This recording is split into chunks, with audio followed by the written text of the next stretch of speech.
namin at magbunga ng kagandahang loob.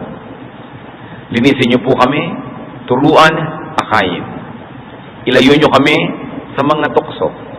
Ilayo niyo kami, Panginoon, sa mga bagay na nagpapagulo ng aming isip, nagpapadilim ng kaliwanagan na nais mo'y mapasa amin. Kayo po ang siya maging takot at turo. Kayo ang magsalita. Bless your people. Dispense great blessings today, O God. Honor only your name and protect us from evil. Lead us, teach us. In the name of your Son, Jesus, we pray. Value for value. Halaga sa halaga. Matthew 13:44 to 46. The kingdom of heaven is like treasure hidden in a field.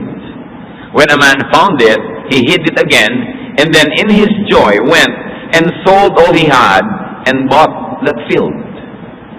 Again, the kingdom of heaven is like a merchant looking for fine pearls. When he found one of great value, he went away and sold everything he had and bought it. Isa pong pagpapaliwanag at isang kwento ng Panginoong Jesus. Ang kaharian daw ng Diyos ay tulad ng isang napakahalagang kayamanan. Naku, ikaw ay tao na nakakita nito sa ibang lupa, sa bukid ng may bukid. Nalaman mo na may ganong nakabaong kayamanan sa ganong klaseng lote. Ano daw ang gagawin ng taong marunong? Ibebenta niya ang lahat ng kanyang ari-arian para magkaroon siya ng sapat na pera para bayaran yung bukid na yun na ipinagbibili na siya ang nakakita kung ano ang nakatagong kayamanan doon. Pag doon natiyak mo na ang investment na ito ay napakaganda, talaga magbebenta ka pa ng mga alahas at kotse, bahay para mag-invest. Pero tiyakin ang totoong kayamanan kasi kung minsan nawa 1, 2, 3 ka. Pero sabi, pag nakakita ka ng tunay na kayamanan, ibabayad mo ang lahat ng kaya mong ibayad. Mapasayo lang. Verse 45. Again, the kingdom of heaven is like a merchant looking for fine pearls. Inihalin tulad naman sa isa pang example, ang kaharian ng Diyos. Para daw yung nangangalakal na naghahanap ng mga perlas.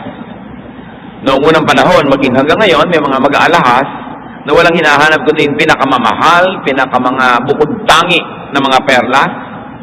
At bagamat marami sa mga perlas, marami sa ibang kayamanan at mga hiyas, kung matagpuan na niya yung pearl of great value, ibebenta niya ang lahat ng hawak niyang mga hiyas, mga kayamanan at alahas, mabili lang niya yung isang napakahalagang perlas na yun. By the way, the biggest pearl so far that is known in the world comes from the Philippines. 9 inches by 5.5 inches ang laki ng perlas na yon na nanggaling sa Pilipinas. Na ngayon, tulad ng maraming bagay, nasa Amerika, napunta sa kanila. Pero dito, nakita ang perlas na ito. So, sa atin man, may mga binata, marami mga girlfriend na kung ano-ano lang, pero pag nakakita ng isang tunay na mutya, tatalikuran ng lahat at uubusin ng load niya at text dito sa special na dalaga na ito. Pag nakakita ka ng mahalaga, bukod tangi, nawawala ng halaga yung iba na dati akala mo mahalaga. Now, what is the exchange rate there? Everything that the merchant had for just one pearl, everything that this lot buyer had just for a piece of property. Now, what is the value for the kingdom of God? Anong halaga ang itutumbas sa kingdom of God? By the way, the kingdom of God here can mean salvation. It can mean God's reign in one's heart. Pag sinasabi kingdom of God, hindi lang yung physical place, hindi lamang yung eternity, hindi lang yung sa kabilang buhay. Kingdom of God can mean paghahari ng Diyos sa buhay mo ngayon. Na ang iyong puso ay ang kanyang trono, siya ang naghahari sa iyong buhay. Kapag sabing the kingdom of God is in you, aba, naghahari na sa iyo ang Diyos. Siya na ang nasusunod, ang kaayusan na niya ang umiiral, at namamayani siya sa iyong buhay. Naranasan mo ang lahat-lahat. God's salvation, God's peace, God's joy. At kung ating titingnan ang original context ng kwento, Pag natagpuan na ng tao ang Diyos, naranasan niya at natikman ang kaligtasan ng Panginoon, ang kapayapaan, tiwasay na buhay, ang kagalakan na malalim, kagalakan na mataas ang antas. Sabi, lahat ipagpapalit niya para doon. Iiwan niya ang dapat iwan para sundin ng Diyos. Tatalikuran ang dapat talikuran, ibibigay ang dapat ibigay. Manatili lang ang paghahari ng Diyos sa kanyang buhay. And the kingdom of God can be considered as equal to the value of man, of an individual. Siyempre, technically, hindi yun totoo. Kingdom of God yun walang hanggan ng halaga. Pero dahil ang Panginoong Jesus ay namatay para sa tao at para sa bawat tao, ang halaga ng bawat tao ay maaaring ituring na kasing halaga ng Kingdom of God. Kung ang anak ng Diyos ay mamamatay para sa iyo, ganun kataas ang iyong value. Almost equal to the value of the Kingdom of God. Dahil namatay sa iyo si Jesus para pagharian ka ng Diyos sa iyong puso. Kung ganon, hindi na sayang ang kamatayan dahil na-extend ang kingdom, you became God's kingdom. At isa pang dahilan kung ba't napakahalaga ng tao, because man is a living being with God's Spirit. Hindi lang sa pinaghaharian ka ng Diyos, kundi nakatira, kapiling, kasama, kaisa mo ang Espiritu ng Diyos. That the Spirit of God is not foreign to you because the Spirit of God is in you. Genesis 2:7. The Lord God formed the man from the dust of the ground and breathed into his nostrils the breath of life. And the man became a living being. Ang Espiritu ng Diyos ibinigay niya sa tao, ganun kahalaga. At bakit napakahalaga pa ng tao? Because man is a temple of the Holy Spirit. Pinananahanan ng Espiritu ng Diyos. 1 Corinthians 6:19, do you not know that your body is a temple of the Holy Spirit, who is in you, whom you have received from God? So, ganun kahalaga. Kaya, ang exchange rate, the value of the life of Jesus for the value of one human soul, for the value of an individual. Yung exchange rate ang taas. So ang tao napakahalaga. Pagkatapos kung minsan, binabaliwala natin ating halaga. Itinatalaga natin ating buhay sa mga walang kwentang mga gawain. Tinatapon natin ating buhay sa mga walang kakwenta-kwentang mga tao na hinahabol, minamahal natin wala namang kwenta. Nasasayang ang ating halaga. Sinasayang kuminsan dinudungisan natin ating dangal para sa konting barya. Nakakalimutan yung exchange rate. That the value of an individual was so honored by God that it was counted worthy to be equated with the life of the Son of God. Kaya pagpapahalaga. Now according to Jesus, the kingdom of God is greater than treasure hidden in a field. Ano po ang mga treasure hidden in a field na pwedeng-pwede niyong ipagpalit para sa kaharian ng Diyos? At kung yung treasure na mismo ang kumakatawan doon sa kaharian ng Diyos, ano naman ang pwede niyong ibayad? Mapasa inyo lang yung treasure na yun. The kingdom of God is equal to the pearl of great value. Of course, it is greater. But in this case, it is considered equal. That the kingdom of God is the value of everything a man has, of all earthly possessions. It's greater. Because the kingdom of God is greater than treasures, than pearls, therefore, it must be prioritized. A man should be willing to, should be glad to pay for the kingdom of God with everything and anything he has.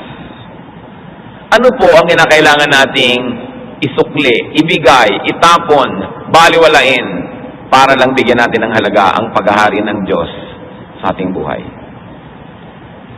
Napakalinaw sa kasaysayan na ikinuwento ng Panginoong Yesus. Lahat ng maaaring maging ari-arian mo, dapat kung kinakailangan ibigay mo, magpatuloy lang ang paghahari sa iyo ng Diyos. O pagharian ka ng Diyos at pagsimulang pagharian. Matthew 16:26, what good will it be for a man if he gains the whole world, yet forfeits his soul? Or what can a man give in exchange for his soul?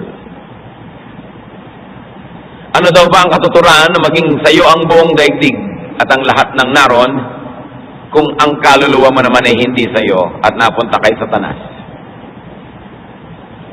Sa akin mo pagdalaw sa Vatican, sa Rome, at nung dalawin ko ang museo ng Vatican, napakaraming nakitang ang gagandang mga bagay, mga lantay na ginto, mga 24-karat gold things, mga korona, mga hikaw, mga kwintas, na iniaalay ng napakayayamang mga tao sa Europa, sa buong mundo, para sa kanilang mga pinaniniwalaang mga dapat paniwalaan sa kanilang paningin. Dumating ang panahon na ang mga nagsisimba sa Roma ay hagis ng hagis sa mga pera, mga alahas, mga korona ng reyna, kung ano-ano, na sa paanan ng mga pinaghahagisan nila ng mga puon, may mga nagkakalaykay, nire-rake, no? Yung mga donasyon dahil tuloy-tuloy ang laglag, maaapaw na yung lugar, kaya may mga walang ginawa kundi walisin ang walisin yun. At meron pa ako isang nakita na rebulto na parang island siya sa gitna ng isang papalubog na sahig. Yung sahig hindi patungo diretso sa kanya, papalubog. At pagkatapos may hukay sa paligid ng poste na kinakatayuan ng imahe na ito, malalim na hukay, at ito naliligiran noong sahig na nakaklipin na ganyan. Bakit? Para pag may hinangis ka, mahuhulog na lang doon, hindi na kailangan walisin. Dire-diretso nang mahuhulog doon sa ilalim. Bakit po? Sa dami ng naghahandog para mapatawad sa kasalanan. Sa dami ng naghahandog, lalo't mga naghihingalo. Kaya lumaki ang estate ng Rome. Sa dami ng mga namamatay, naghihingalo. Sa kahuli-hulihang saglit, ibinibigay ang lahat-lahat. Hindi ipinapamana sa mga anak o mga apo, ibinibigay sa simbahan sa pagsisikap na ang kanilang kaluluwa ay maligtas sa kabilang buhay. Kaya kung sakasakali man na ang tao ay malakas, bata pa, ay nalilimutan niya ang halaga ng kanyang kaluluwa. Oras na nag-aagaw buhay yan, maalala din niya yun. At gumagawa ng paraan. Effective man o hindi ang paraan na ito. Kaya ang sinasabi, ano nga ba ang willing ka na ibigay para sa kaligtasan mo? Ano ang hindi mo bibitawan para lang magkaroon ka ng kaligtasan? Value for value. At ganun kahalaga ang ating espiritu. So yan po yung isang banda ng ating pinag-uusapan ngayon. Halaga ng kabilang buhay, halaga ng salvation, halaga ng kaluluwa ng tao. Pero wala pa naman tayo sa kabilang buhay, narito pa tayo. Ano ngayon ang mahahalaga dito? This side of eternity, what are the truly important things? Aside from the kingdom of God, what other treasures really matter? Let's go to the Bible and ask the wisdom of God and the people that He had inspired to write the Bible, what really matter in life. One is knowledge and wisdom. Karunungan. To be knowledgeable is to be informed. To be wise is to know how to use the piece of information for your advantage. Sabi ni Solomon, ang pinakamarunong na tao sa balat ng lupa, Ecclesiastes 7:11, wisdom, like an inheritance, is a good thing and benefits those who see the sun. Ibig sabihin, sa mga taong buhay pa, nakakakita pa, napakahalaga na maging matalino. Ecclesiastes 7:12, wisdom is a shelter as money is a shelter. But the advantage of knowledge is this, that wisdom preserves the life of its possessor. Mahalaga daw ang pera, mahalaga din ang karunungan, pero mas mahalaga daw ang karunungan dahil yung marunong siyang bigyan ng kahulugan ang buhay niya. Kung mapalawig yun at mapahaba, okay mabigyan ng mas malalim na kahulugan. Ito ang sinasabi ng Biblia na mahalaga. This side of eternity, sa buhay na ito, knowledge and wisdom. Dahil ang usapan natin mga kapatid, value for value. What is the value of knowledge and wisdom to you? Gaano kahalaga ang matuto ka? Mental and intellectual development. Bakit mahalaga na tumalino? Bakit mahalaga na dumami ang alam, tumalas ang isip, lumalim ang pangunawa, tumaas ang iyong karunungan? Because man was made in God's image.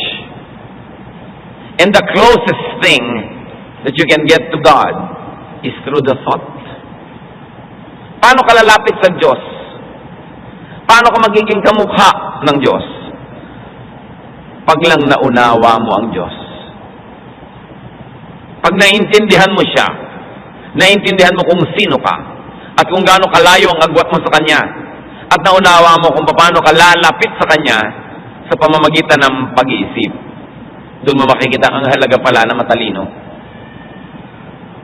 Sa katalinuhan lang mauunawa ang Diyos. Pwede siyang maramdaman ng damdamin, ng emosyon, pero paano mo uunawain? Kaya ang mga matatalino, ang mga nagsasaliksik, gumagamit ng mga microscope, nakakarating sa kaloob-looban ng mga cells, ng halaman, ng kahit anuman, nakikita nila kung paano nagtatrabaho ang Diyos. Kung nakakakita kayo na matataas sa mga puno, paano umaakyat yung mga patak ng tubig sa lupa na sinisipsip ng ugat? Paano nakakarating doon sa dahon, sa dulo? Ang taas doon, ha? Paano umaakyat yung tubig, defying the force of gravity? Bakit umaakyat yun? Dapat mababa ang tubig. Paano napapaakyat? Pag tumatalino ka, dumadaming alam mo, naiintindihan mo ang Diyos. Kaya mga scientist, na nalalayo sa Diyos dahil lumunong, baligtad, dapat lalo ka malapit. Ang nalalaman lang naman ng scientist, yung mechanics, yung method, how it happens. Pero kaya ba niyang papangyarihin yun? A scientist may know how it operates, but can a scientist make it operate? Hindi. Sa pagdunong mo, sa pagtaas ng antas na yung pag-iisip, nakakapag-fellowship kayo ng Diyos. Tulad din ng, kung may marunong na tao, ang makaka-fellowship lang nun, yung kapwa rin marunong. Pwedeng paminsan-minsan, charity, nakikisama siya sa mga hindi marunong, tawanan sa mga walang kwentang bagay, enjoy sa mga mabababo na bagay, pero hindi niya kayang gawin araw-araw yun, mababaliw siya. Kasi marunong siya eh. Ang dapat niyang katapat, marunong din. Kaya mahirap yung mag-asawa, isa ang dunong-dunong, yung isa talaga namang ang babaw-babaw. Pareho sila nahihirapan. Hindi sila tugma. Ngayon, ang Diyos, ang talino, paano mo aakyatin yung kanyang Olympus, yung kanyang bundok? Sa katalinuhan din. Ang tanong, what are you willing to pay to be knowledgeable? Ano yung exchange rate? What are you willing to pay to be wise? To sit at the feet of wise people, be humble, and learn from them. Ano bang mamatamisin ninyo? Yung ang kasama ninyo yung mga hangal na kayo yung bida, o ang kasama mo higit na matalino na ikaw yung bubuntot-buntot, ikaw yung mababa, pero ang taas kasi niya, kaya ka lang mababa. O ang kasama mo ang mababa, nagmumukha ka tuloy mataas. Alin ang mahalaga? What are you willing to pay? How much time, how much treasure, how much effort are you willing so that you may continue to be knowledgeable and to be wise? Marami mga tao, kaya tatamad, ayaw na magbasa, ayaw na mag-aral. In fact, mga student, pag nakita mo sa ID, student, mali pala. Ang dapat nakalagay dun sa ID, bulakbol. Ang dapat nakalagay sa ID, absentera, texter, kasi kahit may klase, hindi naman nakikinig, nagde-text, yun dapat nakalagay sa ID. Hindi naman talaga nag-aaral eh. Kaya gagraduate, walang alam. Sayang. Napakahalaga. Hindi lang ang pag-aaral sa eskwelahan. Ang isang labandera, ang daming may tuturo sa'yo, ang isang karpentero, ang isang janitor, dapat willing ka lagi matuto. Ang daming pwedeng ilagay sa utak ng tao, pero masyadong konti ang laman. And an empty brain is the devil's workshop. Siyempre, pag walang laman yan, lalamanan ni Satanas. Pag wala kang ginagawa, bibigyan ka niya ng magagawa. It's important. What else is important in this life? That you must be willing to pay your treasures for a clear conscience.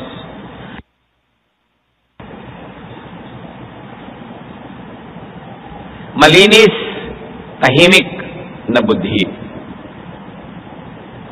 Dati pinapahalagahan niya ng marami. Pakonti na lang yata ng pakonti ngayon ang nagpapahalaga sa budhi. Ang gusto yung kayamanan. Heto yung pearl of great value, budhi, malinis na kalooban, pero ayaw magbayad, ayoko niyan. Mas gusto ko na lang, akin na lang yung pera, kaysa magbayad ako. So, di bali na dumumi ang aking isip, dumumi ang aking budhi, maguluhan ako, magkapera lang. Manalo lang, di baling mali. Magkaroon lang, di baling masama. Job 27 verse 6, I will maintain my righteousness and never let go of it. My conscience will not reproach me as long as I live. Nakita niyo yung pamantayan ni Job? Sisikapin ko habang buhay na maging matuwid at hindi ko papayagang usigin ako ng aking budhi habang ako'y nabubuhay. Sa makatuwid, ang mahalaga sa kanya, yung great treasure, malinis na kalooban. Hindi ko papayagang dumumiyan. Kahit hindi mapasakin yung kayamanan, o kahit pa ako magbayad, ma-maintain ko lang ang kalinisan ng aking budhi. Gagawin ko yan, sabi niya. Acts 24:16, I strive always to keep my conscience clear before God and man. Hindi lang sapat that you have your conscience clear before God, dapat before men din. You must not only be righteous, you must also appear righteous. Maraming ganyan mga asawa, laging wala. Nagdududa na tuloy yung asawa. Nagdududa halimbawa si Mrs. kay Mr. Sasabihin ni Mr., wala akong ginagawang masama. Pero sabi naman ni Mrs., mukha ka namang may ginagawang masama. Anong gusto mong isipin ko? Hindi sapat na wala kang ginagawang masama. Dapat mukha rin na wala kang ginagawang masama. Before God and before men, it's not enough that you have a clear conscience. Tapos, nami-mislead yung mga tao dahil binibigyan mo sila ng wrong signals. May karoon ka rin pananagutan, nabigyan ng kapayapaan ng kapwa mo, asawa mo, anak mo, magulang mo, kaibigan mo, na hindi lang sapat na wala kang ginagawang masama, dapat mukha rin. Pero balik na rin natin, hindi naman sapat na mukha kang walang ginagawang masama, meron pala. Dapat wala kang ginagawang masama at mukha rin wala para tahimik ang mundo, lalong-lalo yung mga nagmamahal sa'yo. What is the value of a clear conscience to you? What should and what will you pay for it? Para lang malinis ang kalooban. What are you willing not to have? What are you willing to forego just to maintain a clear conscience? Another important treasure in life is peace. Kapayapaan. Psalm 34:14, turn from evil and do good, seek peace and pursue it. Hanapin mo raw ang kapayapaan. Hindi lang kapayapaan na nandun ka sa spa o nasa ilalim ng puno at nag-iisip o nagpapahinga. Kapayapaan with people in your life, in your world. Sabi, seek peace. Maghanap ka ng pakikipagkasundo, hindi ng pakikipagkagalit. Maghanap ka ng pakikipag-ayos, na hindi pakikipaggulo. Maghanap ka na kayo ay magkaunawaan, hindi yung magkagulo-gulo. Sabi, seek peace and pursue it. Peace is important. What will you have to pay for it? Psalm 37:37. There is a future for the man of peace. And Proverbs 14:30, a heart of peace gives life to the body. Ano daw ang tunay na napapahinga, napapayapa, napapanatag? Pagpayapa ang puso. At paano mapapahinga? Paano mapapayapa ang puso kung nakikipagkagalit ka sa kapitbahay? Kung nakikipagkagalit ka sa iyong amo, sa iyong empleyado, sa mga kaibigan mo, nakikipagkagalit ka sa iyong asawa, sa iyong magulang, sa iyong kapatid, kahit anong lakas ng iyong tawa, kahit anong tamis ng ngiti na iyong mga labi, hindi maitatago ang tunay na pait na nasa loob ng iyong puso pag hindi tahimik ang relasyon mo sa mga tao. You can fake it.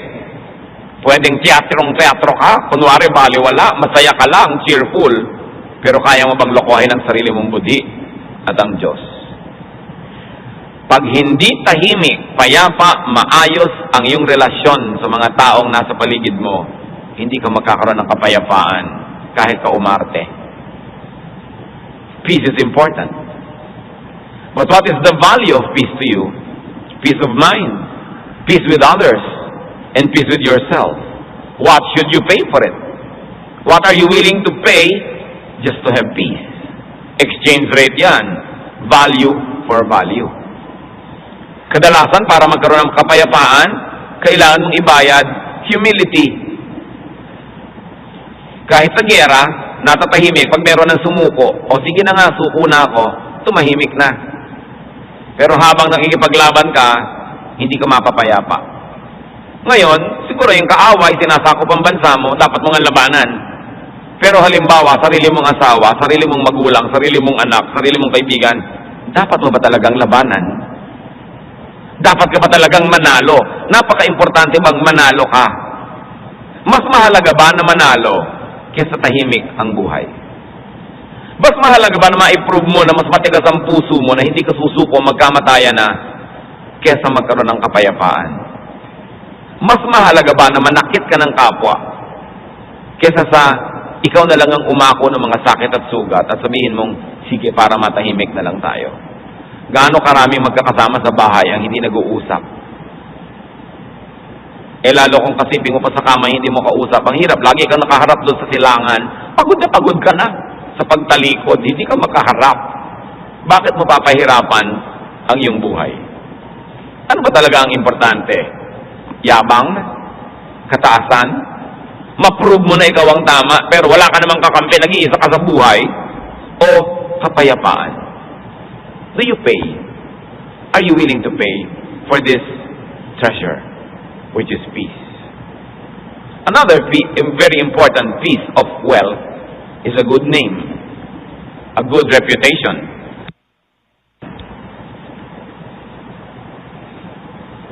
Ecclesiastes 7:1. A good name is better than fine perfume. Mahalaga daw ang dangal. Mahalaga ang linis ng pangalan na sa mga panahon na ito, binabaligtad na ng tao. Di bali ng marumi ang pangalan basta makapalang bulsa. Di bali ng kahina-hinala mga ginagawa mo basta marami kang kayamanan. Di bali ng wala nang naniniwala sa'yo pag dumadating ka, nagtatakip sila ng ilong dahil umaaling-asaw ang baho ng iyong kaluluwa basta mapera ka. Sabi sa Bible, hindi yan ang mahalaga. A good name is important. Proverbs 22 verse 1, a good name is more desirable than great riches. To be esteemed is better than silver or gold. Yung igalang ka, magpitagan sa iyo mga tao, mas mahalaga kaysa suot mo lahat ng alahas sa mundo. What is the value of a good name and reputation to you? Ngayon, kahit hindi kilala ang iyong pangalan, yung iyong pagkatao, nag-aagawan lang kayo ng boss, talagang tinabig-tabig mo na yung buntis hanggang nahulog na siya at napanganak na siya sa kalye. Di ba? Nagsuffer nilang name mo nun. Yung sa pila ang gulang-gulang mo, hindi ka man lang pumipila. Hindi mo ginagalang yung mga nakapila dyan. Ang lagi ka na lang gusto makalamang, mauna. Nagsasuffer din ang name mo nun kahit hindi nila alam ang name mo. Alam naman ng Diyos ang name mo Maililihim ba yun, yung ginawa mo? Sabi, at the end of this life, we will all be punished or rewarded for everything we have done, whether good or evil. A good name is important. The world now may not put a lot of premium to it, but God doesn't change. A good name is still important to God. In fact, yung name ng God, pangako niya. Kaya this we pray in Jesus' name. Ganun ka powerful yung name. And your name also must be powerful. Naranasan niyo ba na pag binanggit niyo yung pangalan niyo, bububukas ang pinto, binibigyan ka ng courtesies. Pero ganun sa heaven, yung good name ang magbubukas ng pinto. Hindi yung reputasyon ng tingin ng iba. Yung tingin ng langit. Hindi yung yaman. Hindi yung sikat ka. But do you have a good name? What should and what will you pay for a good name? Of course, one is honesty, hard work, clean living, good name. Pero pa isang mahalagang kayamanan sa buhay na ito, good people. Sabi ng isang pelikula noong 70s, success is nothing without someone you love to share it with. You need good people around you. Lalong-lalo kung may tagumpay ka. Pag ba ililibing ka, may nakikipaglibing. O ang bilis na tapos, ang iksi ng parada. Ang lamay ilang oras lang kasi walang naglalamay. Wala kang kasama. Pagka ba ikaw'y nagkakasakit, may nananalangin para sa'yo, may dumadalaw. Kung gagraduate ka ba, may uma-attend o wala. Kung nakakatanggap ka ba ng awards, may nagbubunyi, may bumabati sa'yo. When you have achievement or wealth or fame, do you have people who love you and people you love to share it with? Good people are great treasures in life. And of course, you find them in family, among relatives. Not everybody in our family is lovable, but at least we can have peace with most of the people in our house, in our clan, in our neighborhood. Because it is our family that provides for us many things. Kung minsan pag malaki ka na, mayabang ka na dahil hindi mo na kailangan yung magulang mo, may trabaho ka na, nilimot mo na yung matagal na umasa ka lang naman. Hindi mo na kailangan yung auntie mo na nagpaaral sa'yo kasi graduate ka na so pwede mo na isnabin. Hindi mo na siya kailangan no? Pero ang sabi sa 1 Timothy 5:8, if anyone does not provide for his relatives, and especially for his immediate family, he has denied the faith and is worse than an unbeliever. So we are to continue to provide for our family. And we don't provide only money. We provide support. We provide companionship. Ang mga magulang natin, lalo nagkakaedad, kailangan nila ng companionship. Hindi ko marami kang pera, may sakit yung nanay mo, mag-hire ka ng 2 nurses, tapos yung budhi mo tahimik na. Iba yung alaga ng sariling anak. Iba yung haplos ng sarili mong asawa kaysa mga bayad at mga bayarang tao lamang. Bagamat, mabuti kung nakakapagpadala ka kaysa wala. But there is no substitute for your real attention. Nakakalungkot yung OFW phenomenon. Nung araw talagang big event, pag may nagkakasakit, pag may namamatay, pag may ililibing. Alam niyo sa ating kabihasnan, all rules are broken pag may sakit. Kaaway mo, kagalit mo, pero nagkasakit, dumalaw ka. May sakit Hindi pwedeng nakikipagtarayan ka sa may sakit. It's ungodly. No? Kaya ay kaaway ko, nakakainis naman, nagkasakit pa. Mauobliga tuloy akong pumunta, magdala ng prutas. Ngayon, nagkakasundo tuloy kayo. Naghihingalo. Kaya sa paghihingalo, lahat patawaran, di ba? Lahat ng nagsumpaan, patawarin mo na ako. Tigok, patawarin mo na ako. Pinapatawad mo naman dahil naghihingalo, alam ka namang istabin mo pa, naghihingalo na nga. Pero pag matigas ang puso mo, naiinis ka, kaya magkasakit siya, mamatay siya, wala kang pake. Hindi ka kasi tao, bato ka. Pero kung tao ka, hindi ganon. You provide for your relatives. Kaya ako nalulungkot, ang dami-dami ngayon, nagkaroon ka ng anak, pinalaki mo, minahal mo lahat-lahat. Yung pala, mabuburol ka at malilibing, hindi ka mapupuntahan. Dahil baka mapahamak ang visa. Naging mas mahalaga na yung visa kaysa sa'yo. Yung mga kamag-anak mo naman, mukhang pera, kahit hindi ka na pumunta dito, naunawaan namin, padala ka na lang ng pera. Kesa mamasahe ka, ipadala mo na lang ang pera. Pera na lang ang puro pera. No? Biruin mo din alam mo sa sinapupunan mo tong batang to, pinanganak mo, o tatay ka, pinalaki mo nung naburol ka man lang, ni wala siya. Ba't ka pa nagkaanak? Of course, naunawaan naman natin na iba talaga, extra meritorious yung case. Sobrang daming nakataya, sabi nila, ito talaman, namatay na, hindi ko na mabubuhay. Pero ang totoo pa, Consuelo, debobo lang talaga yun. Pampalubag loob. Pero ang pamilya mahalaga. Marami sa atin, lagi natin sinasabi, tatay, tanggapin mo ako, nanay, tanggapin mo ako, ate, tanggapin mo ako, ganito ako talaga. Pero tanungin mo sa sarili mo, tinatanggap pa ba yung tatay mo? Tinatanggap pa ba yung ate mo? O gusto mo ikaw lang ang unawain, ikaw lang ang tanggapin? Ang pamilya, bigayan, hindi one way. Another very important person in your life that is really a treasure is a spouse. Walang perfect spouse. Pero sabi sa Proverbs 31:10, a wife of noble character who can find. She is worth far more than rubies. Mahalaga ang asawa, mababae man ito o malalaki, kayamanan mo yan, dapat mong pagyamanin. Dapat mong pag-ingatan. Nakakalungkot kung kayo mag-asawa, pinagbuklod ng langit at ng batas ng bayan ang magkaaway. Kung kayo ang magkalayo ang loob, ano mang problema ng pamilya, habang hindi pa problema yung pagsasamahan ng mag-asawa, malulutas. Kahit anong problema sa anak, basta yung mag-asawa united, malalampasan.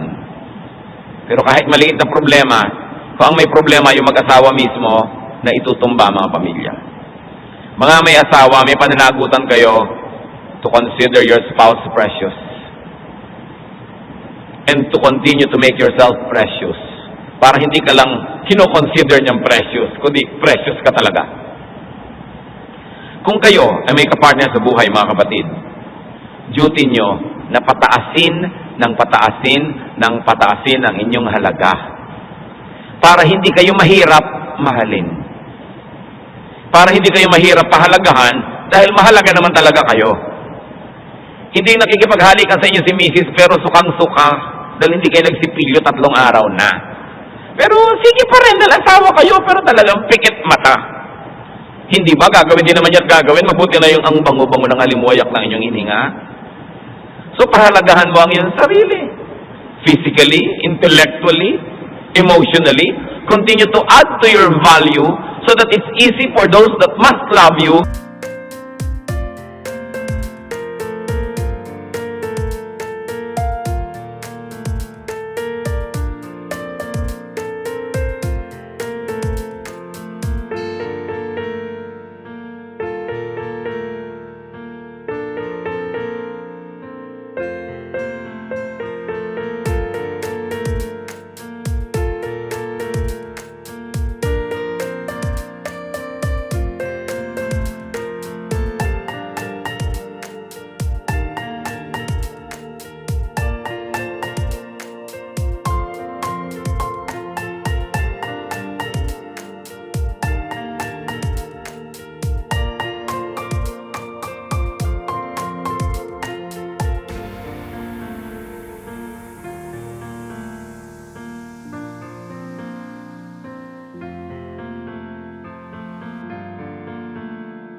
Ng mga umiibig sa atin at hirap na hirap silang pilitin ang sarili nila na mahalin tayo, samantalang pwede namang maging natural yon at masarap gawin.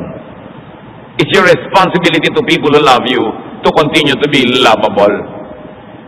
Hindi ko mo, asawa mo na yan, wala na magagawa, nakatali na sa'yo, ilalabas mo na lahat ng masasama mong asal at ugali. Hindi ka nga iniiwan, pero naoobliga lang. We have responsibilities to one another. And of course, another precious wealth in life is a good friend. Sabi sa Bible, a good friend who can find. Bihira. Kaya pag nakakita ka nun, willing ka dapat magbayad. Proverbs 17:17, a friend loves at all times. Nasubukan niyo na bang maramdaman ang pagmamahal ng isang kaibigan? Hindi dapat pinapahalagahan. Proverbs 18:24, there is a friend who sticks closer than a brother. May mga kaibigan na ba kayo na tumulong sa inyo, higit sa pagtulong sa inyo ng sarili niyong kapatid? Sa laman? Then pahalagahan. But what are the value of friends to us? Merong nakakalungkot, matatagal na magkaibigan, tapos mamaya mag-aaway o magkakagalit. Ang laking kawalan. Pwede ka naman talagang mabuhay, of course. Pero di ba hindi hamak na mas mainam kung payapa ang inyong relasyon? Kaya napakahalaga kung tayo may mga kaibigan na hindi sila maganda yung samahan ngayon, nag-aaway, gumawa ka ng paraan para sila magkasundo. We must be ambassadors of peace. So what is the value of family, of spouse, of a friend to you? What should you and what will you pay? Just to have them or to keep them? It's a lot of work to keep people loving us. And it is so easy to make people hate us. There's a very thin line between love and hatred, that it's so easy to hate the one you used to love. At pag nakamuhian ka, kinasuklaman ka ng dating nagmamahal sa'yo, siguro malaki ang pananagutan mo doon. Biruin mo, mahal ka na, namuhi pa sa'yo, ikaw ang may gawa. Alam nga namang gumising yung tao isang araw, magpapasya siyang, kakamuhian ko siya, minamahal ka na nga eh. Bakit ngayon nagalit sa'yo, yung dating nagmamahal sa'yo, ginalit mo. Dapat tinitingnan natin ang ating mga pananagutan. Hindi lamang yung tayo ang aabutin ng kapwa, inaabot ba natin sila? I can go on and on, pero palagay ko naman nagkakaintindihan na tayo. How is your conversion table? Anong exchange rate ang ina-assign ninyo sa inyong nanay, sa inyong tatay, sa inyong asawa, sa inyong kapatid, sa inyong kaibigan, sa inyong kapitbahay? Lagi bang I am greater than you? Ganun ba? Kaya tuloy wala tayong makasundo? Ano ang maring dumadaya sa atin? Para yung mga walang kwenta ang pahalagahan at yung may kwenta, baliwalain. Nagbabayad tayo ng mahal sa walang kwenta. Ano yung mga usual deceivers in life? One is lust. Yang pagnanasa, sobrang mandaya ng conversion table. Di ba? Yung katulong mo sa bahay, isang buwang nagtatrabaho, lahat na siya, nililinis ang banyo, nag-iigib ng tubig, naglalaba, namamalansya, nagluluto, babayaran mo ng 3,000 sa isang buwan. Tapos yung isang prostitute, babayaran mo ng 5,000 sa isang oras. Nasaan yung conversion rate? Yung pagpapahalaga mo sa tao. Lust can destroy. Ang buong pamilya ay binabayad ng isang hangal na lalaki para sa isang kerida. Conversion table, mga kapatid. Ang isang buong karir, isusugal ng isang napakagaling na professional para sa isang walang kakwenta-kwentang relasyon. Because of lust. May asawa mo, kasama mo sa hirap at ginhawa, bigla-bigla mong malilimutan sa anniversary, sa birthday niya, sa lahat, dahil merong isang kukuya-kuya-kuy na laging text and text sa'yo. Conversion rate, kapatid. Paandarin mo yung utak. Tama ba yung equation mo? Diba? Another pambulag, selfishness. Pag ang tao makasarili, mayabang, mapagmataas, walang iniisip kundi sarili niyang point of view, pananaw, yung sarili niyang values, mawawala ang matitinong tao sa kanyang paligid. Ang mga matitira doon, kapwa niya psychopaths. Mawawala yung mga may galang sa sarili.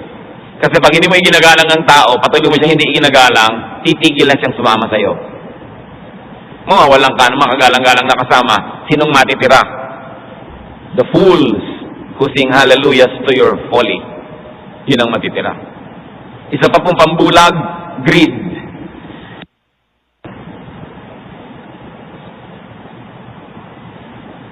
Kasakiman.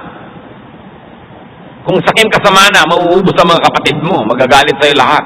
Nasa iyo nga ang pianong wala naman sa tono, pero nagtampo na sa'yo yung kapatid mo for life. Kung sa trabaho, napaka-greedy mo sa promotion, ikaw nga yung tumaas, nagdagan ng 500 ang sweldo mo per month, pero lahat ng tao, pinagchichismisan ka. Pag ang tao sakim, nawawala ang matitinong tao sa kanyang buhay. Isa pa pong pambulag, ambisyon. Pag sobra kang binulag ng iyong mga ambisyon, tinatapakan mo ang lahat.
Sinusugal mo, pati ang iyong kaluluwa, matupad mo lang hinahangad mo. Hindi masama ang ambisyon, pero dapat pag-ingatan kasi pwedeng bumulag.